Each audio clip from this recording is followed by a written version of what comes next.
ಪ್ರತಿದಿನ ರಾತ್ರಿ ಧ್ರುವರಾಟೆಯ ಫೋನ್ ಬರುತ್ತೆ, ವಿಡಿಯೋ ಕಾಲ್, ಅಲ್ಲಿದ್ದವರಿಗೆಲ್ಲದನ್ನ ತೋರಿಸಲಾಗ್ತದೆ. ಏನು ಅವನನ್ನು ಉಗೆ ಉಗೆ ಉಗೆ ಅಂತ ಹೊಗಳಲಾಗ್ತದೆ. ಮಜಾ, ಏನು ಅದ್ಭುತ ಖುಷಿ, ಏನು ಅದ್ಭುತ ವೈವಿಧ್ಯಮಯವಾದಂಥ ಫುಡ್ ಮೇಳ, ಏನು ರಾತ್ರಿ ಹಗಲು ನಿಮ್ಮ ಡ್ಯಾನ್ಸು, ಆಹಾ. ಆದರೆ ಇವರೆಲ್ಲ ಒಟ್ಟಿಗೆ ಇಲ್ಲಿ ಬಂದಂಥವ್ರು ಏನು ಮಾಡ್ತಾ ಇದ್ದಾರೆ ಅಂದರೆ, ಈ ಹಾಡಿನ ಒಟ್ಟು ಅರ್ಥ ಏನು ಗೊತ್ತಾ? ಮೂರ್ತಿ ಪೂಜೆ ವಿರೋಧ, ಮೂರ್ತಿ ಪೂಜೆಯನ್ನು ಖತಮ್ ಮಾಡಿ ಕೊನೆಗೂ ಇಲ್ಲಿ ಚಿರಂತನವಾಗಿರುವುದು ಅಲ್ಲ ಮಾತ್ರ. ಏನಿದು? ಇದರ ನೀಟ್ ಎಕ್ಸಾಮಿನ ಫುಲ್ ಫಾರ್ಮ್ ಗೊತ್ತಿಲ್ಲದೆ ಇದ್ದಂಥ ಯುವಕ ಯುವತಿಯರು ಇಲ್ಲಿ ಸೇರಿದ್ದನ್ನು ಗಮನಿಸಿದರೆ ಅವರು ಯಾವ ಉದ್ದೇಶದಿಂದ ಬಂದಿದ್ದಾರೆ ಅನ್ನೋದು ಯಾರಿಗೂ ಅರ್ಥ ಆಗುದು.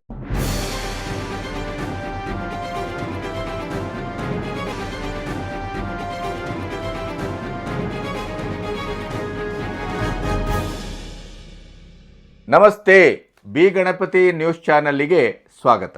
ನಾನು ಹೀಗೆ ಸೋಷಿಯಲ್ ಮೀಡಿಯಾವನ್ನೆಲ್ಲ ಗಮನಿಸ್ತಾ ಇದ್ದೆ. ಬಹಳ ವಿಚಿತ್ರವಾದಂಥ ಬೇರೆ ಬೇರೆ ದಿಕ್ಕಿನ ಬೇರೆ ಬೇರೆ ಚಿಂತನೆಯ ರೀಲ್ಸ್ಗಳು, ವಿಡಿಯೋಗಳು, ಅದು ಎಷ್ಟರ ಮಟ್ಟಿಗೆ ಗಾರ್ಬೇಜ್ ಥರ ಆಗ್ಬಿಟ್ಟಿದೆ ಅಂತಂದರೆ, ಯಾವುದನ್ನು ನೋಡೋದು ಯಾವುದನ್ನು ಬಿಡೋದು ಅನ್ನುವ ಒಂದು ಪ್ರಶ್ನೆಯಲ್ಲಿ ನಮ್ಮ ಆಯ್ಕೆ ಶುದ್ಧವಾಗಿದ್ದರೆ ಸೋಷಿಯಲ್ ಮೀಡಿಯಾ ಇವತ್ತು ನಮ್ಮನ್ನು ಬೆಳೆಸಬಹುದು ಮತ್ತು ಬದುಕಿಸಬಹುದು. ನಾನು ಕಳೆದ ಒಂದು 4-5 ದಿನದಿಂದ ಈ ಜಂತರ್ ಮಂತರಲ್ಲಿ ನಡೀತಾ ಇರುವಂಥ ಕಾಕ್ರೋಚ್ ಪಾರ್ಟಿಯ ಇಡೀದಾದಂಥ ಒಂದು ಅಮರಣಾಂತ ಉಪವಾಸ, ಹಂಗರ್ ಸ್ಟ್ರೈಕ್, ಅದರ ವಿದ್ಯಮಾನಗಳನ್ನು ಗಮನಿಸ್ತಾ ಇದ್ದೆ. ಅದನ್ನು ನೋಡ್ತಾ ನೋಡ್ತಾ ನೋಡ್ತಾ ಒಂದಿಷ್ಟು ರೀಲ್ಸ್ಗಳನ್ನು ಇತ್ಯಾದಿಗಳನ್ನು ನೋಡಿದಾಗ ಅದೆಲ್ಲವನ್ನೂ ಕ್ರೋಢೀಕರಿಸಿ ನಿಮ್ಮೊಟ್ಟಿಗೆ ಹಂಚ್ಕೋಬೇಕು ಅಂತ ಅನಿಸಿತ್ತು. ಬಹುತೇಕವಾಗಿ ಅದು ಹಿಂದಿಯಲ್ಲಿದೆ. ಅದರ ತುಣುಕುಗಳನ್ನು ನಿಮಗೆ ಇವತ್ತು ಇಟ್ಟು ಇಡೀ ದೇಶದ ಜನಜಿಯನ್ನು, ಯುವ ಸಮುದಾಯವನ್ನು ನೀಟ್ ಎಕ್ಸಾಮಿನ ಒಂದು ಲೀಕ್ ಆದಂಥ ಪ್ರಶ್ನೆಯನ್ನು ಇಟ್ಟುಕೊಂಡು ಯಾವ ರೀತಿಯ ಪ್ರೊಟೆಸ್ಟ್ ಆರಂಭ ಆಯಿತು, ಅದೀಗ ಯಾವ ರೀತಿಯಲ್ಲಿ ಭಾರತ ವಿರೋಧಿಯಾಗಿ, ದೇಶ ವಿರೋಧಿಯಾಗಿ, ಸನಾತನ ವಿರೋಧಿಯಾಗಿ, ಮೋದಿ ವಿರೋಧಿಯಾಗಿ ಹೇಗೆ ಮಾರ್ಪಡ್ತಾ ಇದೆ, ದೇಶ ವಿರೋಧಿ ಚಟುವಟಿಕೆಯಲ್ಲಿ ಪಾಲ್ಗೊಂಡಂಥ ಎಲ್ಲ ಕಾಕ್ರೋಚ್ಗಳು, ಜಿರ್ಲೆಗಳು ಹೇಗೆ ಅಲ್ಲಿ ಮೀಸೆ ತುರುಕಿಸ್ತಾ ಇವೆ, ಹೇಗೆ ಅಲ್ಲಿ ಎಲ್ಲವೂ ಒಂದು ಕಡೆ ಸೇರ್ತಾ ಇವೆ. ನೀಟ್ ಎಕ್ಸಾಮೂ ಇಲ್ಲ, ಸ್ಟೂಡೆಂಟ್ಗಳ ಆತ್ಮಹತ್ಯೆಯ ಪ್ರಶ್ನೆಯೂ ಇಲ್ಲ. ಯಾವುದೇ ರೀತಿಯ ಮೂಲಭೂತವಾದಂಥ ಅವರ ಉದ್ದೇಶ ಏನಿತ್ತು ಅದು ಇವತ್ತು ಬಹಳ ದೂರ ಸಾಗಿದೆ. ಹಂಗರ್ ಸ್ಟ್ರೈಕ್ ಅಂತಾರೆ, ಅಲ್ಲಿ ಇಲ್ಲದೇ ಇದ್ದಂಥ ಯಾವ ಫುಡ್ಡು ಇನ್ನೊಂದು ಕಡೆ ಇರ್ಲಿಕ್ಕೆ ಸಾಧ್ಯ. ಶರಬತ್ ಸಿಗುತ್ತೆ, ಚಹಾ ಸಿಗುತ್ತೆ, ನಿಮಗೆ ಎಲ್ಲ ಬಿರಿಯಾನಿಯಿಂದ ಹಿಡಿದು ಆಮೇಲೆ ನಿಮಗೆ ಜಗತ್ತಿನ ಶ್ರೇಷ್ಠ ಡಾನ್ಸರ್ಗಳು ಡಾನ್ಸ್ ಮಾಡೋದನ್ನು ಕಾಣಿಸ್ತೀರಿ. ಅಲ್ಲಿ ವಿಚಿತ್ರವಾದ ಡಾನ್ಸು, ಯಾವ್ಯಾವ ರೀತಿಯ ವೈಪರೀತ್ಯಗಳು ನಡೀತಾ ಇವೆ ಅಂತಂದರೆ, ಜನ ಮರಳೋ ಜಾತ್ರ ಮರಳೋ. ನಾವು ಇಷ್ಟು ಬೇಕೂಫುಗಳ ಹಾಗಾದರೆ? ಎಲ್ಲೋ ಅಮೆರಿಕದಲ್ಲಿದ್ದಂಥ ಈ ಅಭಿಜಿತ್ ದೀಪ್ಕೆ ಅನ್ನುವಂಥ ಒಬ್ಬ ಹುಡುಗ, ನನ್ನ ಹಿಂದೆ 2 ಕೋಟಿ ಜನಕ್ಕಿಂತ ಹೆಚ್ಚು ಯುವ ಸಮುದಾಯ ಇದೆ, ನಾನು ಬಂದೆ ಅಂತಾದರೆ ಭಾರತಕ್ಕೆ ಇಡೀ ಮೋದಿ ಸರ್ಕಾರ ನಡುಗು ಹೋಗುತ್ತೆ ಅಂತ ಇವನು ಸ್ಟೇಟ್ಮೆಂಟ್ ಕೊಟ್ಟಿದ್ದ.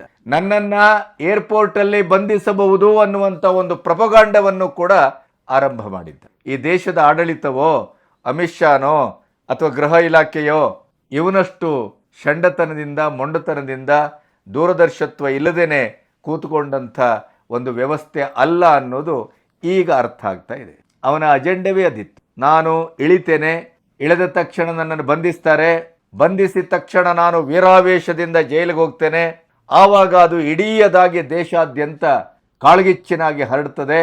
ಒಂದು ನೇಪಾಳವೋ ಅಥವಾ ಅಲ್ಲಿ ನಡೆದಂಥ ಬಾಂಗ್ಲಾದೇಶದಲ್ಲಿ ನಡೆದಂಥ ಯುವ ಸಮುದಾಯದ ಚಳವಳವೋ ಅಥವಾ ಶ್ರೀಲಂಕಾದಲ್ಲಿ ನಡೆದಂಥದ್ದೋ, ಅದು ಈ ದೇಶದ ಒಳಗಿನ ಅನುಗಾಲದ ಕನಸು ಅನ್ನುವ ಶಬ್ದವನ್ನು ಬಳಸ್ಬೋದು ನಾವು. ಮೋದಿ ಯಾವಾಗ ಅಧಿಕಾರಕ್ಕೆ ಬಂದರೋ ಅಲ್ಲಿಂದಲೇ ಈ ವಿರೋಧ ಪಕ್ಷಗಳ ಎಲ್ಲ ನಾಯಕರಿಗೆ ಈ ದೇಶದ ಯುವ ಸಮುದಾಯ ಮೋದಿ ವಿರುದ್ಧ ಒಂದು ದೊಡ್ಡ ಕ್ರಾಂತಿ ಸ್ವರೂಪದಲ್ಲಿ ಕಾಳ್ಗಿಚ್ಚಿನಾಗಿ ಎದ್ದು ಬರಬೇಕು. ನೇಪಾಳ, ಶ್ರೀಲಂಕಾ, ಬಾಂಗ್ಲಾ ಇವೆಲ್ಲ ಒಂದು ಮಾದರಿ. ಅದಕ್ಕೆ ಬಹಳ ಪ್ರಯತ್ನವೂ ನಡೆಯಿತು, ಆದರೆ ವರ್ಕೌಟ್ ಆಗಿಲ್ಲ. ಯಾಕೆಂತಂದರೆ ಈ ದೇಶದ ನೇಚರೇ ಬೇರೆ, ಈ ದೇಶದ ಕಾರ್ಯಾಚರಣೆಯೇ ಬೇರೆ, ಈ ದೇಶದ ಒಂದು ಅಸ್ಮಿತೆಯೇ ಬೇರೆ, ಈ ದೇಶದ ಸ್ವಭಾವವೇ ಬೇರೆ. ಅದಕ್ಕಿಂತ ಮುಖ್ಯವಾಗಿ 12 ವರ್ಷದಲ್ಲಿ ಈ ದೇಶ ಕಾಯ ವಾಚ ಮಾನಸ ಬದಲಾಗಿದೆ. ನಾವು ನಾವಾಗಿ ಭಾರತೀಯರಾಗಿ ಬದುಕಬೇಕು ಅನ್ನುವಂಥ ಒಂದು ಒಳಪ್ರಜ್ಞೆ ಇಲ್ಲಿ ಜಾಗೃತ ಆಗಿದೆ. ಭಾರತೀಯತೆ ಮತ್ತೆ ಜಾಗೃತ ಅವಸ್ಥೆಯಲ್ಲಿದೆ. ಸನಾತನ ಧರ್ಮ ಪುನರುಜ್ಜೀವನದ ಒಂದು ಮಹಾಪರ್ವವನ್ನ ಈ ದೇಶ ಎದುರು ನೋಡ್ತಾ ಇದೆ. ಇಲ್ಲದೇ ಇದ್ರೆ ಬಂಗಾಳದಲ್ಲಿ ಬಿಜೆಪಿಯ ಧ್ವಜ ಹಾರಾಡಲಿಕ್ಕೆ ಸಾಧ್ಯವೇ ಇರಲಿಲ್ಲ. ಈ ಎಲ್ಲ ಹಿನ್ನೆಲೆಯಲ್ಲಿ ಇವತ್ತು ಜಂತರ್ ಮಂತದಲ್ಲಿ ನಡೀತಾ ಇರುವಂತ ಒಂದು ಪ್ರಹಸನದ ವಿವಿಧ ಮುಖಗಳನ್ನ ನಿಮ್ಮ ಎದುರು ಇಡುವ ಪ್ರಯತ್ನ. ಇದೊಂದು ಹೊಸ ದಾಟಿಯ ವಿಡಿಯೋ. ನೀವು ಅದನ್ನು ನೋಡ್ತೀರಿ, ಮೆಚ್ಚುತ್ತೀರಿ. ಮುಖ್ಯವಾಗಿ ಈ ದೇಶ ವಿರೋಧಿ ಕಾಕ್ರೋಚ್ ಜನತಾ ಪಾರ್ಟಿಯ ಒಟ್ಟು ಅಜೆಂಡಾ ಮತ್ತು ಪ್ರೊಪಗಾಂಡ ಏನು ಅನ್ನೋದನ್ನು ನಿಮ್ಮೆದುರು ಇಡುವಂಥ ಒಂದು ಪ್ರಯತ್ನ ಇದು. ಮೊದಲನೇದಾಗಿ ಕಾಕ್ರೋಚ್ ಪಾರ್ಟಿ, ಈ ಪಾರ್ಟಿಯ 3 ಜನ ಸ್ಪೋಕ್ಸ್ಮೆನ್ಗಳಿದ್ದಾರೆ. ಅವರು ಯಾರು? ಒಬ್ಬ ದಯ್ಯ, ಇವನು ಧ್ರುವರಾಟೆ ಕಂಟೆಂಟ್ ರೈಟರ್. ಇವನು ಪ್ರತಿದಿನ ರಾತ್ರಿ ಧ್ರುವರಾಟೆಯ ಫೋನ್ ಬರುತ್ತೆ, ವಿಡಿಯೋ ಕಾಲ್, ಅಲ್ಲಿ ಇದ್ದವರಿಗೆಲ್ಲದನ್ನ ತೋರಿಸಲಾಗ್ತದೆ. ಏನು ಅವನನ್ನು ಉಗೆ ಅಂತ ಹೊಗಳಲಾಗ್ತದೆ. ಭಾರತಕ್ಕೆ ಬನ್ನಿ, ಭಾರತಕ್ಕೆ ಬರುವಂಥ ಒಂದು ಸಣ್ಣ ಮಟ್ಟದ ಒಂದು ಧೀಮಂತಿಕೆ, ಧೈರ್ಯ, ಶಕ್ತಿ, ಸಾಹಸ, ಪ್ರಾಮಾಣಿಕತೆ ಇದ್ದಿದ್ರೆ ಅವನು ಜರ್ಮನಿಯಲ್ಲಿ ಕೂತ್ಕೊಂಡು ಕದ್ದು ಮುಚ್ಚಿಕೊಂಡು ವಿಡಿಯೋ ಮಾಡಿ ಬಿಡ್ತಿರ್ಲಿಲ್ಲ. ದೇಶ ವಿರೋಧಿ ಫಂಡಿನಲ್ಲಿ ಓಲಾಡ್ತಾ ಇರಲಿಲ್ಲ. ಈಗ ಸುಪ್ರೀಂ ಕೋರ್ಟೇ ಅಧಿಕೃತವಾಗಿ ಯಾವ ರೀತಿಯಲ್ಲಿ ಕರೆಸ್ಕೋಬೇಕೋ ಆ ರೀತಿಯಲ್ಲಿ ಕರೆಸ್ಕೊಳ್ತಾ ಇದೆ. ಈ ಧ್ರುವರಾಟೆಯ ಕಂಟೆಂಟ್ ರೈಟರು ಈ ದಯ್ಯ.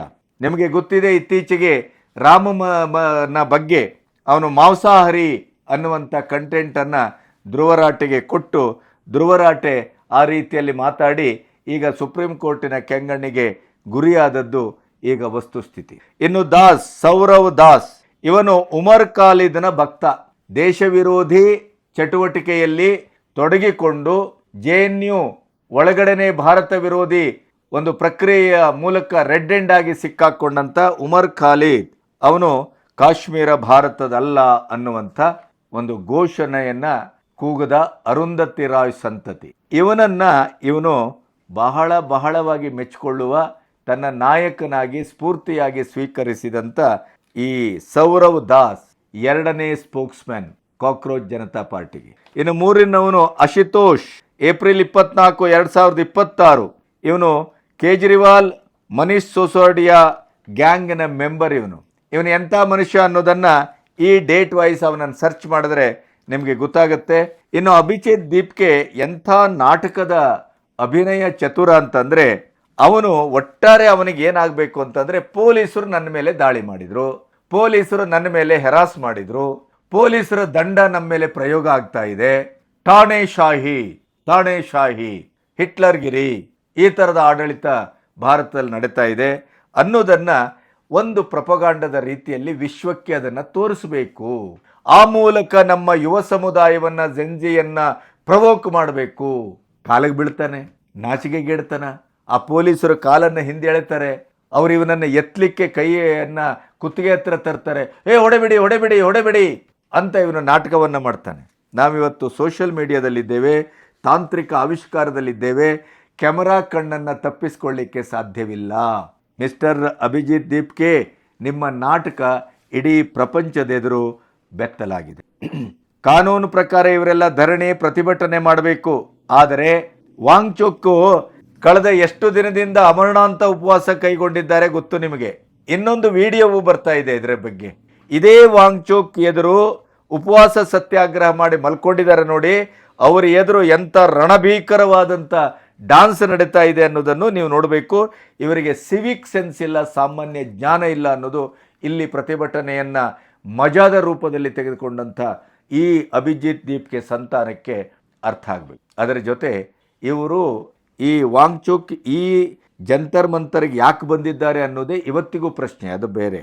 ಆಮೇಲೆ ಈ ವಾಂಗ್ಚುಕ್ ದಿನದಲ್ಲಿ 7ರಿಂದ 8 ಬಾರಿ ಟಾಯ್ಲೆಟ್ಗೆ ಹೋಗ್ತಾರೆ ಅನ್ನುವಂಥ ಒಂದು ವಿಡಿಯೋ ಪ್ರಕಟ ಆಗಿದೆ. ಆ ಟಾಯ್ಲೆಟ್ ಏನೋ ಕಟ್ಟು ನಿಂತಿದೆ, ಅದು ಏನೋ ಪ್ರಾಬ್ಲಮ್ ಆಗಿದೆ ಅಂತ ಅಲ್ಲಿಯ ರಿಪೇರಿಯರನ್ನು ಕರೆಸಿದರೆ, ಪ್ಲಂಬರನ್ನು ಕರೆಸಿದರೆ, ಅಲ್ಲೊಂದು ಸತ್ಯ ಹೊರಗೆ ಬಂದಿದೆ. ಅಲ್ಲೊಂದು ಪ್ಲಾಸ್ಟಿಕ್ ಚೀಲ, ಆ ಪ್ಲಾಸ್ಟಿಕ್ ಚೀಲದಲ್ಲಿ ಸರಿಯಾಗಿ ಬ್ರೆಡ್ಡಿನ ದಾಸ್ತಾನು. ಹಾಗಾದರೆ ದಿನದಲ್ಲಿ 7-8 ಬಾರಿ ಟಾಯ್ಲೆಟ್ಗೆ ಹೋಗ್ತಾ ಇರುವಂಥ ಈ ಅಮರನಾಥ ಉಪವಾಸ ಮಾಡ್ತಾ ಇರುವಂಥ ವಾಂಗ್ಚುಕ್ ಮತ್ತು ಅಲ್ಲಿ ಸಿಕ್ಕಿದಂಥ ಈ ಬ್ರೆಡ್ಡಿನ ದಾಸ್ತಾನು ಇದಕ್ಕೇನಾದರೂ ಸಂಬಂಧ ಇದೆಯೇ ಅನ್ನುವ ಚರ್ಚೆ ಕೂಡ ಆಗ್ತಾ ಇದೆ. ಇದು ಎಂಥ ನಾಟಕದ ಒಂದು ಬೂಟಾಟಿಕೆಯ ಪ್ರೊಟೆಸ್ಟ್ ಅನ್ನೋದು ಜಗತ್ತಿಗೆ ಗೊತ್ತಾಗ್ತಾ ಇದೆ. ನೀಟ್ ಅಂತ ಹೇಳ್ತಾ ಇರುವಂಥ ನೀಟ್ ಎಕ್ಸಾಮಿನ ಸೋರಿಕೆಯಿಂದ ಈ ದೇಶದ ಯುವ ಸಮುದಾಯಕ್ಕೆ ಆದಂಥ ಆಘಾತ, ಹತಾಶೆ, ಅದರ ಪರಿಣಾಮವಾಗಿ 3-4 ಜನ ಆತ್ಮಹತ್ಯೆ ಮಾಡಿಕೊಂಡಂಥದ್ದು, ಇದರ ಬಗ್ಗೆ ಒಂದು ದೊಡ್ಡ ಮಟ್ಟದಲ್ಲಿ ಪ್ರೊಟೆಸ್ಟ್ ಮಾಡಬೇಕು ಅಂತ ಬಂದಂಥ ಈ ಕಾಕ್ರೋಚ್ ಜನತಾ ಪಾರ್ಟಿ ಇವತ್ತು ಬರ್ತಾ ಬರ್ತಾ BJP ವಿರೋಧಿ, RSS ವಿರೋಧಿ, ಸನಾತನ ವಿರೋಧಿ ಘೋಷಣೆಗಳನ್ನು ಅಲ್ಲಿ ಕೂಗ್ತಾ ಇದೆ. ಮತ್ತು CJP ಸಮರ್ಥಕ ನಾನಲ್ಲ, ಇಲ್ಲಿ ನೀಟ್ ಮರೆತು ಹೋಗಿದೆ, ಇದರ ಬಗ್ಗೆ ನನ್ನ ಯಾವುದೇ ಬೆಂಬಲ ಇಲ್ಲ, CJP ಸಿದ್ಧಾಂತದ ಫಾಲೋವರು ನಾವು ಅಲ್ಲ, ಈ ದೇಶದ ಯುವಕರು ಯುವತಿಯರು ಯಾವ ಕಾರಣಕ್ಕೂ ಇಂಥ ಬೂಟಾಟಿಕೆಯ ವ್ಯಕ್ತಿಗಳೊಟ್ಟಿಗೆ ನಾವು ಕೈ ಜೋಡಿಸಲಿಕ್ಕೆ ಸಾಧ್ಯ ಇಲ್ಲ ಅನ್ನೋದನ್ನು ಕೂಡ ಅಲ್ಲಿಯೇ ಭಾಗವಹಿಸಿದ, ಅದರ ಫ್ಯಾಕ್ಟ್ ಚೆಕ್ ಮಾಡಲಿಕ್ಕೆ ಬಂದಂಥ ಒಬ್ಬ ಜಂಜಿ ಎಷ್ಟರ ಮಟ್ಟಿಗೆ ಆಕ್ರೋಶಭರಿತನಾಗಿ ಮಾತಾಡಿದ್ದಾನೆ ಅನ್ನೋದನ್ನು ಕೂಡ ನೀವು ಗಮನಿಸ್ಬೋದು. ನೀಟ್ ಎಕ್ಸಾಮ್ ಅನ್ನುವಂಥ ಹೆಸರಿನಲ್ಲಿ ನಮ್ಮೆಲ್ಲರನ್ನೂ ಮೆಸ್ಮರೈಸ್ ಮಾಡಲಾಯಿತು. ಸೋಷಿಯಲ್ ಮೀಡಿಯಾ ನೋಡಿದರೆ BJP ಅನ್ಫಾಲೋ ಮಾಡಿ, ಮೋದಿ ವಿರೋಧಿಸಿ, ಇಂಥ ಒಂದು ಘೋಷಣೆಗಳು ಇವರ ಸೋಷಿಯಲ್ ಮೀಡಿಯಾದಲ್ಲಿ ಕಾಣಿಸ್ಕೊಳ್ತಾ ಇದೆ. ಹಾಗಾಗಿ ಇದು ಟ್ವೀಟ್ ಮತ್ತು ಸೋಷಿಯಲ್ ಮೀಡಿಯಾವನ್ನು ಗಮನಿಸಿದರೆ ದೇಶ ವಿರೋಧಿ, ಭಾರತ ವಿರೋಧಿ, ಭಾರತದ ಅಸ್ಮಿತೆಯ ವಿರೋಧಿ, RSS, BJP, ಮೋದಿಯ ವಿರೋಧಿ ಅಷ್ಟೇ ಅಲ್ಲ, ಉತ್ತರ ಪ್ರದೇಶದ ಯೋಗಿ ಆದಿತ್ಯನಾಥರ ಬಗ್ಗೆ ಈ ಕಾಕ್ರೋಚ್ ಜನತಾ ಪಾರ್ಟಿಯ ಫಾಲೋವರ್ಸು ಮತ್ತು ಈ ಅಭಿಜಿತ್ ದೀಪ್ಗೆ ಅಂತವ್ರು ಎಷ್ಟು ಆಕ್ರೋಶವನ್ನು, ಒಂದು ಕಾರ್ಕೋಟಕ ವಿಷವನ್ನು ಕಕ್ತಾ ಇದ್ದಾರೆ ಅಂತಂದರೆ, ಯೋಗಿ ಆದಿತ್ಯನಾಥರಂಥ ಅತ್ಯಂತ ಕೆಟ್ಟ ಮುಖ್ಯಮಂತ್ರಿ ಬೇರೊಬ್ಬರು ಇಲ್ಲ ಅನ್ನುವಂಥ ಒಂದು ಪ್ರಪೋಗಂಡವನ್ನು ಸೋಷಿಯಲ್ ಮೀಡಿಯಾದಲ್ಲಿ ಟ್ವಿಟರ್ ಮೂಲಕ ಅಲ್ಲಿ ಹರಿಬಿಡ್ತಾ ಇದ್ದಾರೆ ಅನ್ನೋದನ್ನು ಕೂಡ ಈ ವಿಡಿಯೋ ಭಾಳ ಸ್ಪಷ್ಟವಾಗಿ ಹೇಳ್ತಾ ಇದೆ. ನೋಡಿ, ವಾಂಗ್ಚುಕ್ನಂಥ ಒಬ್ಬ ಹಿರಿಯ ಇಲ್ಲಿ ಅಮರಣಾಂತ ಉಪವಾಸ ಕೈಗೊಂಡಿದ್ದಾರೆ. ಅವರನ್ನು ಕನಿಷ್ಠ ಮಟ್ಟ ಬಂದು ಮಾತಾಡಿಸುವ ಸೌಜನ್ಯ ಇಲ್ಲ. ಬರ್ತಾರಲ್ರಿ ನಿಮ್ಮವರು, ಭಾರತ ವಿರೋಧಿಗಳು, ಪ್ರಕಾಶ್ ರಾಜ್ ಅಂಥವರು, ಅರುಂಧತಿ ರಾಯ್ರಂಥವರು, ಎಷ್ಟು ಬೇಕು ನಿಮಗೆ? ಇನ್ನು ಮುಂದೂ ಇದೆ ನಿಮ್ಮ ಹಣೆ ಬರ. ಈ ದೇಶದಲ್ಲಿ ಯಾವ ಕಾಂಗ್ರೆಸ್ ಪಕ್ಷ ಯಾವ ಸಂಘಟನೆಯನ್ನು ಭಯೋತ್ಪಾದಕ ಸಂಘಟನೆ ಅಂತ ಘೋಷಿಸಿತ್ತೋ, ನಿಷೇಧಿಸಿತ್ತೋ, ಅದರ ಫೌಂಡರೇ ನಿಮ್ಮೊಟ್ಟಿಗೆ ಬಂದು ಕೂತಿದ್ದಾರೆ. ಇದಕ್ಕಿಂತ ಇನ್ನೇನು ಬೇಕು? ಯಾಕೆ ಮೋದಿ ಬರಬೇಕು? ಯಾಕೆ ಅಮಿತ್ ಶಾ ಬರಬೇಕು? ಯಾಕೆ ಅಥವಾ ಸರ್ಕಾರ ಬರಬೇಕು? ಅದರಲ್ಲೂ ಹೇಳ್ತಾರೆ ಇಂಥ ಒಂದು ವಾಂಗ್ಚುಕ್ ಆಯಿತು, ಆಮೇಲೆ ನಾವು ಇಷ್ಟರ ಮಟ್ಟಿಗೆ ನೀಟ್ ಎಕ್ಸಾಮನ್ನು ಎದುರಿಟ್ಟುಕೊಂಡು ಯುವಕರ ಪರವಾಗಿ ಹೋರಾಟ ಮಾಡ್ತಾ ಇದ್ದೇವೆ, ಬಂದು ಕನಿಷ್ಠ ಮಟ್ಟದ ಒಂದು ಮಾತುಕತೆ ಮಾಡುವ, ನಾವು ಹೇಗಿದ್ದೇವೆ ಅಂತ ನೋಡುವ ಒಂದು ಪರಿಸ್ಥಿತಿ ಇಲ್ಲ. ನೀವು ಹೇಗಿದ್ದೀರಿ ಅನ್ನೋದು ಎಲ್ಲರಿಗೂ ಗೊತ್ತಾಗಿದೆ, ಇಡೀ ದೇಶಕ್ಕೆ ಗೊತ್ತಾಗಿದೆ. ಏನು ಅದ್ಭುತ ಮಜಾ, ಏನು ಅದ್ಭುತ ಖುಷಿ, ಏನು ಅದ್ಭುತ ವೈವಿಧ್ಯಮಯವಾದಂಥ ಫುಡ್ ಬೇಳ, ಏನು ರಾತ್ರಿ ಹಗಲು ನಿಮ್ಮ ಡ್ಯಾನ್ಸು, ಆಹಾಹಾ ಬೇಕಾದಷ್ಟು. ಅಂದರೆ ಅಭಿಜಿತ್ ದೀಪ್ಗೆ ಎಷ್ಟರ ಮಟ್ಟಿಗೆ ಹತಾಶನಾಗಿದ್ದಾನೆ ಅಂತಂದರೆ, ಅವರನ್ನು ಬಂದು ಸರ್ಕಾರ ಕಣ್ಣೆತ್ತು ನೋಡ್ತಾ ಇಲ್ಲ ಅನ್ನುವ ಮಟ್ಟಕ್ಕೆ ಇವರ ಹತಾಶೆ ಮುಂದುವರೆದಿದೆ ಅನ್ನೋದಕ್ಕೆ ಈ ವಿಡಿಯೋ ಸಾಕ್ಷಿಯನ್ನು ಕೊಡ್ತದೆ. ಇಲ್ಲೊಬ್ಬರು ವಕೀಲರು ಮಾತಾಡಿದ್ದಾರೆ, ಭಾಳ ಸತ್ಯವಾಗಿದೆ ಇದು. ನೀವು ಜೈ ಭೀಮ್ ಅಂತನೇ ನೀವು ಅಂಬೇಡ್ಕರನ್ನು ವಿರೋಧಿಸ್ತಾ ಇದ್ದೀರಿ, ಸಂವಿಧಾನವನ್ನು ವಿರೋಧಿಸ್ತಾ ಇದ್ದೀರಿ, ಆತಂಕವಾದಿಗಳ ಪರವಾಗಿದ್ದೀರಿ. ಜೈ ಭೀಮ್ ಹೇಳ್ತಾ ನೀವು ಅಂಬೇಡ್ಕರನ್ನು ಅವಮಾನಿಸುವ ಮಟ್ಟಕ್ಕೆ ನೀವು ಇಳಿದಿದ್ದೀರಿ ಅನ್ನೋದನ್ನು ಭಾಳ ಸ್ಪಷ್ಟವಾಗಿ ಹೇಳ್ತಾ ಇದ್ದಾರೆ. ಇನ್ನು ಊಟ ಆಸರೆ ಇಲ್ಲ ಅನ್ನುವಂಥ ಇವರು ಇಲ್ಲಿ ಯಾವ್ಯಾವ ರೀತಿಯಲ್ಲಿ ನಮಾಜ್ ಮಾಡುವವರು, ಟೊಪ್ಪಿ ಹಾಕ್ಕೊಂಡವರು, ಏನು ದಳ್ಳೆಗಟ್ಟಲೆ ಅವರಿಗೆ ಎಂತೆಂಥ ಆಹಾರವನ್ನು ತರ್ತಾ ಇದ್ದಾರೆ, ಎಂತೆಂಥ ಜ್ಯೂಸ್ ಇದೆ, ಎಂತೆಂಥ ಬಿರಿಯಾನಿ ಇದೆ, ಅದೆಲ್ಲವನ್ನು ನೀವು ಅದ್ಭುತವಾಗಿ ನೋಡ್ಬೋದು. ಇದು ಜಂತರ್ ಮಂತರಲ್ಲಿ ನಡೀತಾ ಇರುವಂಥ ಒಂದು ಅಮರಣಾಂತ ಉಪವಾಸ, ಹಂಗರ್ ಸ್ಟ್ರೈಕ್, ಅಥವಾ ಈ ದೇಶದ ಯುವ ಸಮುದಾಯಕ್ಕೆ ನ್ಯಾಯವನ್ನು ಒದಗಿಸಬೇಕು ಅನ್ನುವಂಥ ದಿಕ್ಕಿನಲ್ಲಿ ಹೊರಟಂಥ ಒಂದು ಪ್ರತಿಭಟನೆ. ಅಭಿಜಿತ್ ದೀಪ್ಗೆ ಅನ್ನುವಂಥ ಒಂದು ಆವಿರ್ಭವಿಸಿದ, ತಾನಿರೋದು ಅಮೆರಿಕದಲ್ಲಿ, ಅಲ್ಲಿ ಇಲ್ಲೊಬ್ಬರು ವಿಡಿಯೋದಲ್ಲಿ ಹೇಳ್ತಾ ಇದ್ರು ಅಮೆರಿಕದಿಂದ ಅವನನ್ನು ಒದ್ದೋಡಿಸಿದಾರೋ ಅವನಾಗೆ ಬಂದಿದ್ದಾನೋ ಗೊತ್ತಿಲ್ಲ, ಅದು ಆ ಸತ್ಯ ಇನ್ನಷ್ಟೇ ಹೊರಗೆ ಬರಬೇಕು. ಅಮೆರಿಕದಿಂದ ಒಬ್ಬರು ವಿಡಿಯೋ ಮಾಡಿಬಿಟ್ಟಿದ್ರು ಅಭಿಜಿತ್ ದೀಪ್ಗೆ, ಅಮೆರಿಕದಲ್ಲಿ ಎಂತೆಂಥ ಖತರ್ನಾಕ್ ಕೆಲಸ ಮಾಡಿದ್ದಾರೆ ಅನ್ನೋದು ಕೂಡ ಒಂದು ವಿಡಿಯೋ ಬಂದಿದೆ, ಅದನ್ನು ಕೂಡ ಗಮನಿಸಿದ್ದೇನೆ ನಾನು. ಆಮೇಲೆ ಇಲ್ಲಿ ಎಂಥ ಒಂದು ಡೇಂಜರಸ್ ಆದಂಥ ಒಂದು ಸ್ಥಿತಿ ಇದೆ ಅಂದರೆ, ಭಾರತ ವಿರೋಧಿಗಳು, NDA ವಿರೋಧಿಗಳು, ಪಾಕಿಸ್ತಾನವನ್ನು ಪ್ರೀತಿಸುವವರು, ಮತ್ತೆ ಮೋದಿ ವಿರೋಧಿಗಳೆಲ್ಲರೂ ಇಲ್ಲಿ ಕ್ರೋಢೀಕರಣಗೊಳ್ತಾ ಇದ್ದಾರೆ. ಪ್ರಕಾಶ್ ರಾಜಿಂದ ಹಿಡಿದು ಪ್ರತಿಯೊಬ್ಬರು. ಅದರಲ್ಲಿ ಒಂದೆರಡು ಭಯಾನಕವಾದ ಘಟನೆಯನ್ನ ನಿಮ್ಮ ಎದುರು ಹೇಳಬೇಕು. ಇಲ್ಲೊಂದು ಅಲ್ಲಾ ಕಾ ನಾಮ್ ಅಂತ ಒಂದು ಹಾಡನ್ನ ಒಬ್ಬ ಹೆಣ್ಮಗಳು ಹಾಡಿದ್ದು ಬಹಳ ದೊಡ್ಡ ಮಟ್ಟದಲ್ಲಿ ವೈರಲ್ ಆಗಿದೆ. 1979ರಲ್ಲಿ ಇದು ಬರೆದದ್ದು ಕವಿ ಫೈಜ್ ಅಹಮದ್ ಫೈಜಾ ಅವರು ಬರೆದದ್ದು. ಇದನ್ನು ಹಾಡಿದ್ದು ಇಕ್ಬಾಲ್ ಬಾನು. ತಮಾಷೆ ಅಂದರೆ ಅಥವಾ ಗಂಭೀರವಾದದ್ದೇನು ಅಂದರೆ ಇದು ಪಾಕಿಸ್ತಾನದಲ್ಲಿ ರಚನೆಗೊಂಡಂಥ ಹಾಡು. ಜಿಯಾವುಲ್ ಹಕ್ ಅವರ ಮಿಲಿಟರಿ ಆಡಳಿತದ ವಿರುದ್ಧ ಈ ಕವಿ ಬರೆದದ್ದು. ಇದು ಈ ಹಂಗರ್ ಸ್ಟ್ರೈಕಲ್ಲಿ ಭಾರತದ ಒಳಗಿನ ಭಾರತದ ಯುವ ಸಮುದಾಯದ ಅವರಿಗೆ ಆದಂಥ ಅನ್ಯಾಯದ ವಿರುದ್ಧವಾಗಿ ಹೊರಟಂಥ ಈ ಧ್ವನಿ ಕಾಕ್ರೋಚ್ ಜನತಾ ಪಾರ್ಟಿ ಅಭಿಜಿತ್ ದೀಪ್ಗೆ ಈ ಜಂತರ್ ಮಂತರ್ನಲ್ಲಿ ಅವರು ಕನಿಷ್ಠ ಮಟ್ಟದಲ್ಲಿ ಒಂದು ಪ್ರಜ್ಞೆಯನ್ನ ಒಂದು ಶಿಸ್ತನ್ನು ಹೊಂದಿರಬೇಕಾಗಿತ್ತು. ಏನು, ನಾವು ಭಾರತ ವಿರೋಧಿಗಳಲ್ಲ, ನಾವು ದೇಶದ ಒಂದು ನೆಲೆಯ ವಿರೋಧಿಗಳಲ್ಲ, ಅಥವಾ ದೇಶದ ಅಸ್ಮಿತೆಯ ವಿರೋಧಿಗಳಲ್ಲ. ಈ ದೇಶದಲ್ಲಿ ನಡೀತಾ ಇರುವಂಥ ಯುವ ಸಮುದಾಯಕ್ಕೆ ಆಗ್ತಾ ಇರುವಂಥ ಅನ್ಯಾಯಗಳ ವಿರುದ್ಧ ನಾವು ಎದ್ದು ನಿಂತಿದ್ದೇವೆ. ಇದು ಬಹಳ ಸ್ಪಷ್ಟವಾಗಿರಬೇಕಿತ್ತು. बस नाम रहेगा अल्लाह का. इसी लाइन से सबसे ज्यादा दुख हो रहा था राइट विंग को. उनको समझ ही नहीं आ रहा था कि ये हाईएस्ट वेदांत है. अल्लाह का मतलब वो शक्ति जो हम सब में है. ಆದರೆ ಇವರೆಲ್ಲ ಒಟ್ಟಿಗೆ ಇಲ್ಲಿ ಬಂದಂತವರು ಏನ್ ಮಾಡ್ತಾ ಇದ್ದಾರೆ ಅಂದ್ರೆ ಈ ಹಾಡಿನ ಒಟ್ಟು ಅರ್ಥ ಏನು ಗೊತ್ತಾ? ಮೂರ್ತಿ ಪೂಜೆ ವಿರೋಧ, ಮೂರ್ತಿ ಪೂಜೆಯನ್ನ ಖತಮ್ ಮಾಡಿ ಕೊನೆಗೂ ಇಲ್ಲಿ ಚಿರಂತನವಾಗಿರುವುದು ಅಲ್ಲಾ ಮಾತ್ರ. ಏನಿದು ಇದರ ಅರ್ಥ? ಯಾವ ದೇಶ ಇದು?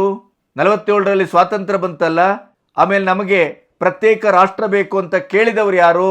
ಯಾವ ನೆಲೆಯಲ್ಲಿ ಪ್ರತ್ಯೇಕ ರಾಷ್ಟ್ರವನ್ನು ಕೊಡಲಾಯಿತು? ಪಾಪ್ಯುಲೇಷನ್ ಎಕ್ಸ್ಚೇಂಜ್ ಮಾಡಬೇಕು ಅಂತ ಅಂಬೇಡ್ಕರ್ ಮತ್ತು ಪಟೇಲ್ರು ಹೇಳಿದಾಗ ಯಾಕೆ ಕೇಳಲಿಲ್ಲ? ಈ ದೇಶ ಮೂರ್ತಿ ಸಂಸ್ಕೃತಿ, ಮೂರ್ತಿ ಪೂಜೆ, ಆರಾಧನಾ ಸಂಸ್ಕೃತಿ, ಸನಾತನ ಧರ್ಮ, ಅದು ನಮ್ಮ ಅಸ್ಮಿತೆ, ಅದು ನಮ್ಮ ಮೂಲ, ಅದೇ ನಮ್ಮ ಬದುಕಿನ ಮೂಲ ಮಂತ್ರ ಕೂಡ.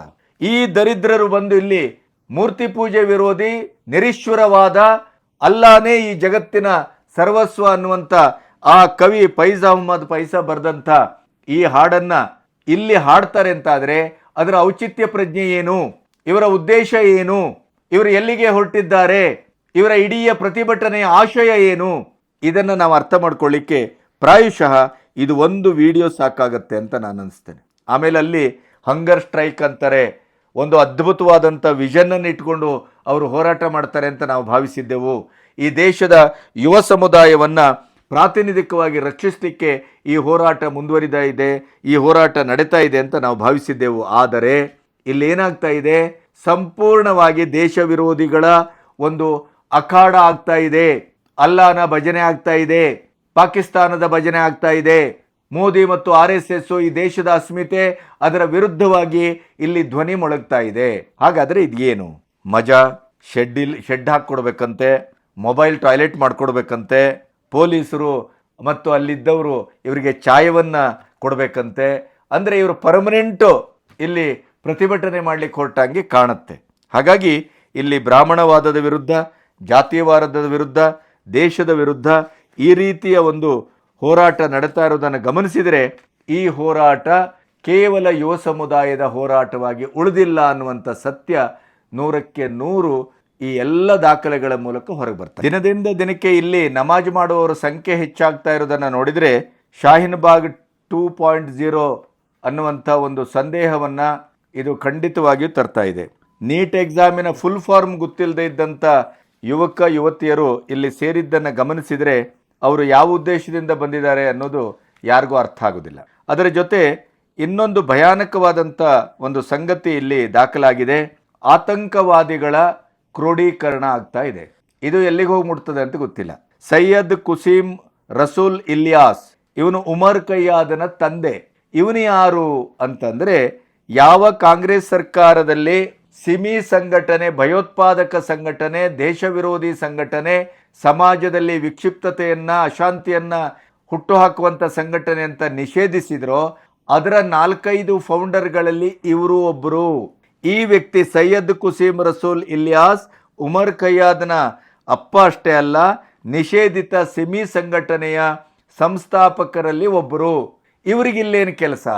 ಇವರನ್ನು ಯಾಕೆ ಅಕ್ಸೆಪ್ಟ್ ಮಾಡ್ತಾರೆ ಇವರು? ಇದನ್ನು ನೀವು ಗಮನಿಸಿದರೆ ಮತ್ತು ಅರುಂಧತಿ ರಾಯ್ ಇಲ್ಲಿ ಭಾಗವಹಿಸಿದ್ದನ್ನು ಗಮನಿಸಿದರೆ ಕಾಶ್ಮೀರ ಪಾಕಿಸ್ತಾನದ ಭಾಗವಲ್ಲ ಅಂತ ಹೇಳಿದಂಥ ಹೆಂಗಸು ಇಲ್ಲಿ ಯಾಕೆ ಬಂದ್ಲು? ದೇಶ ವಿರೋಧಿಗಳೆಲ್ಲ, ಧರ್ಮ ವಿರೋಧಿಗಳು, ದೇಶ ವಿರೋಧಿಗಳು, ಸನಾತನ ವಿರೋಧಿಗಳು, ಮೋದಿ ವಿರೋಧಿಗಳು, ಪ್ರಕಾಶ್ ರಾಜ್ನಂಥವರು, 4-5 ರಾಜ್ಯದಲ್ಲಿ ವೋಟರ್ ಐ ಡಿ ಇಟ್ಕೊಂಡಂಥವ್ರು ಯಾಕೆ ಬರ್ತಾರೆ ಇಲ್ಲಿ? ಅವರೆಲ್ಲ ಇಲ್ಲಿ ಹೀರೋಗಳಲ್ಲಿ ಯಾಕೆ ಆಗ್ತಾರೆ? ಪ್ರತಿದಿನ ಇವರಿಗೆ ಗುರುಸ್ಥಾನದಲ್ಲಿ ಕೂತು ಜರ್ಮನಿಯಿಂದ ಧ್ರುವ ರಾಟೆ ಫೋನ್ ಮೂಲಕ ಇವರಿಗೆ ಯಾಕೆ ಅಡ್ವೈಸ್ ಮಾಡಬೇಕು? ಈ ಅಭಿಜಿತ್ ದೀಪ್ಗೆ ಅಂತೂ ಆ ಧ್ರುವ ರಾಟೆ ಫೋನ್ ಬಂದಾಗ ಯಾವ ರೀತಿ ಕೈಕಾಲಿ ಬೀಳ್ತಾನೆ ಅಂತಂದರೆ ನಾಚಿಕೆ ಆಗಬೇಕು. ಆ ಮಟ್ಟದಲ್ಲಿ ಇದು ನಡೀತಾ ಇದೆ. ಹಾಗಾಗಿ ಪೊಲೀಸ್ ಜಂತರ್ ಮಂತರಲ್ಲಿ ನೀಟ್ ಪ್ರಶ್ನೆ ಪತ್ರಿಕೆ ಲೀಕಾದ ವಿರುದ್ಧ, ಧರ್ಮೇಂದ್ರ ಪ್ರಧಾನ್ ರಾಜೀನಾಮೆಯ ವಿರುದ್ಧ ಇವರ ಒಂದು ಪ್ರೊಟೆಸ್ಟ್ ಅನ್ನುವ ಕಾರಣಕ್ಕಾಗಿ ಇವರು ಅಲ್ಲಿ ಅನುಮತಿ ತೆಗೆದುಕೊಂಡ್ರೆ ಭಾರತ ವಿರೋಧಿ ಚಟುವಟಿಕೆಗಳ ಒಂದು ಅಡ್ಡವನ್ನಾಗಿ ಅದರ ಪರಿವರ್ತಿಸಿದ ಹಾಗೆ ಅಲ್ಲಿಯ ವಿಡಿಯೋಗಳು, ಅಲ್ಲಿಯ ಸಂಗತಿಗಳು ಅಲ್ಲಿ ಬರ್ತಾ ಇರೋದನ್ನು ಗಮನಿಸಿದರೆ ನಮಗೆ ಅರ್ಥ ಆಗುತ್ತೆ. ಸ್ಟೂಡೆಂಟ್ ಪರವಾಗಿ ಪ್ರೊಟೆಸ್ಟ್ ಅಂತ ಹೇಳ್ತಾ ಭಾರತ ವಿರೋಧಿಯ ಒಂದು ಅಲೆಯನ್ನು ಎಬ್ಬಿಸುವ, ಆ ಮೂಲಕ ಇಡೀದಾದಂಥ ಒಂದು ಯುವ ಸಮುದಾಯವನ್ನು ಎತ್ತಿ ಕಟ್ಟುವಂಥ ಕೆಲಸ ಆಗಬೇಕು. ಈಗ ಧರ್ಮೇಂದ್ರ ಪ್ರಧಾನ್ ಅವರ ರಾಜೀನಾಮೆಯನ್ನು ಕೇಳ್ತಾ ಇದ್ದಾರಲ್ಲ, ಆ್ಯಕ್ಚುಲಿ ನೀವು ಕಾನೂನಾತ್ಮಕವಾಗಿ NTA ನಿರ್ದೇಶಕರ ರಾಜೀನಾಮೆ ಕೇಳಬೇಕು. ಅವರ ಜವಾಬ್ದಾರಿ ಇದು, ಅವರ ಬೇಜವಾಬ್ದಾರಿತನ ಇದು, ಅವರ ಭ್ರಷ್ಟಾಚಾರ ಇದು. ಅಂದರೆ ಯಾವ ಕಾಕ್ರೋಚ್ ಜನತಾ ಪಾರ್ಟಿ ದಿಢೀರಾಗಿ ಹುಟ್ಟುಕೊಂಡು ಇವತ್ತು ಭಾರತದಲ್ಲಿರುವಂಥ ಯುವ ಸಮುದಾಯವನ್ನು ಎತ್ತಿ ಕಟ್ಟುವ ಮೂಲಕ ಭಾರತದಲ್ಲೊಂದು ಮಹಾಕ್ರಾಂತಿಯನ್ನು ಹುಟ್ಟು ಹಾಕ್ತೇವೆ, ಆ ಮೂಲಕ ಮೋದಿಯವರನ್ನು ಕೆಳಗಿಳಿಸ್ತೇವೆ, BJPಯನ್ನು ಕೆಳಗಿಳಿಸ್ತೇವೆ ಅನ್ನುವಂಥ ಒಂದು ಆಸೆಯನ್ನು ಏನು ಹೊಂದಿದೆ, ಇದು ಒಂದು ವ್ಯವಸ್ಥಿತವಾದಂಥ ತಂತ್ರ, ವ್ಯವಸ್ಥಿತವಾದಂಥ ಒಂದು ಕೆಲಸ. ಅಂದರೆ ಪ್ರಜಾಪ್ರಭುತ್ವದ ಹೆಸರಿನಲ್ಲಿ, ಜನತಂತ್ರ ವ್ಯವಸ್ಥೆಯ ಹೆಸರಿನಲ್ಲಿ, ಸಂವಿಧಾನ ಕೊಟ್ಟಂಥ ವಾಕ್ ಸ್ವಾತಂತ್ರ್ಯ ಮತ್ತು ಪ್ರತಿಭಟನೆಯಿಸುವ ಒಂದು ಹಕ್ಕಿನ ಈ ನೆಲೆಯಲ್ಲಿ ನಾವು ಏನು ಬೇಕಾದರೂ ಭಾರತದಲ್ಲಿ ಮಾಡಬಹುದು, ಯಾವ ರೀತಿ ಬೇಕಾದರೂ ವರ್ತಿಸಬಹುದು. ಮತ್ತು ಉಪವಾಸ ಸತ್ಯಾಗ್ರಹ ಅಂತ ಹೇಳಿಕೊಂಡು ನಾವು ಹೊಟ್ಟೆ ಬಿರಿಯಾನಿ ತಿಂದುಕೊಂಡು ಮಜಾ ಮಾಡಿಕೊಂಡು ರಾತ್ರಿ 5 ಸ್ಟಾರ್ ಹೋಟೆಲು ತಮ್ಮ ಗೆಳತಿಯರೊಟ್ಟಿಗೆ ಮಜಾ ಮಾಡಿಕೊಂಡು ಇರಬಹುದು ಅನ್ನೋದಕ್ಕೆ ಈ ಒಂದು ಜಂತರ್ ಮಂತರಿನ ಪ್ರೊಟೆಸ್ಟು ಬಹಳ ವರ್ತಮಾನದ ಒಂದು ಅತ್ಯಂತ ಹೇಸಿಗೆ ಹುಟ್ಟಿಸುವ ಒಂದು ಸಾಕ್ಷಿ.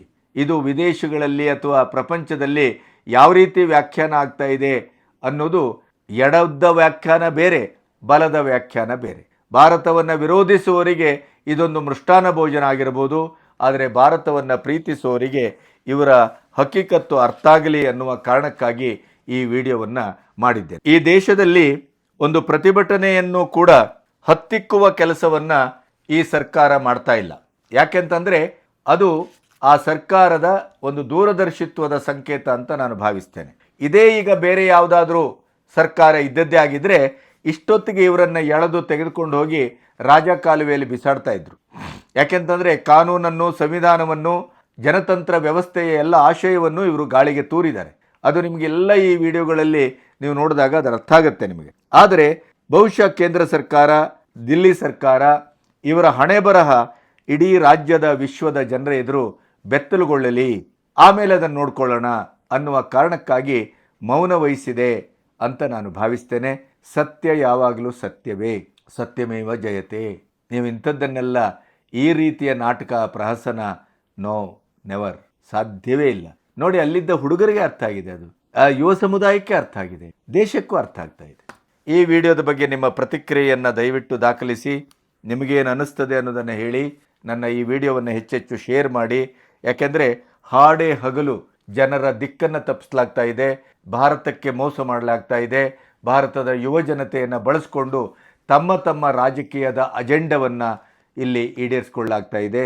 ಇದೇ ಅಭಿಜಿತ್ ದೀಪ್ಕೆಗೆ ಎಲ್ಲೆಲ್ಲಿಂದ ಹಣ ಬರುತ್ತೆ? ಒಂದು ದಿನಕ್ಕೆ 20-22 ಲಕ್ಷ ಖರ್ಚು ಅಂತ ಒಂದು ಲೆಕ್ಕಾಚಾರ ತೆಗೆದಿದ್ದಾರೆ. ಆದರೆ ಎಲ್ಲಿಂದ ಬರ್ತಾ ಇದೆ ಹಣ? ಜಾರ್ಜ್ ಸೊರೋಸ್ ಕೊಡ್ತಾ ಇದ್ದಾರೋ, ಅಥವಾ ಆಮ್ ಆದ್ಮಿ ಕೊಡ್ತಾ ಇದೆಯೋ, ಇಂಡಿಕೂಟ ಕೊಡ್ತಾ ಇದೆಯೋ, ಯಾವುದು ಕೊಡ್ತಾ ಇದೆ? ಇದನ್ನೆಲ್ಲ ನಮ್ಮ ಪ್ರಿಯಾಂಕಾ ಖರ್ಗೆ ಯಾವತ್ತೂ ಪ್ರಶ್ನೆ ಮಾಡೋದಿಲ್ಲ. ಅವರು RSS ಅನ್ನು ಮಾತ್ರ ಪ್ರಶ್ನೆ ಮಾಡ್ತಾರೆ. ನಮಸ್ತೆ.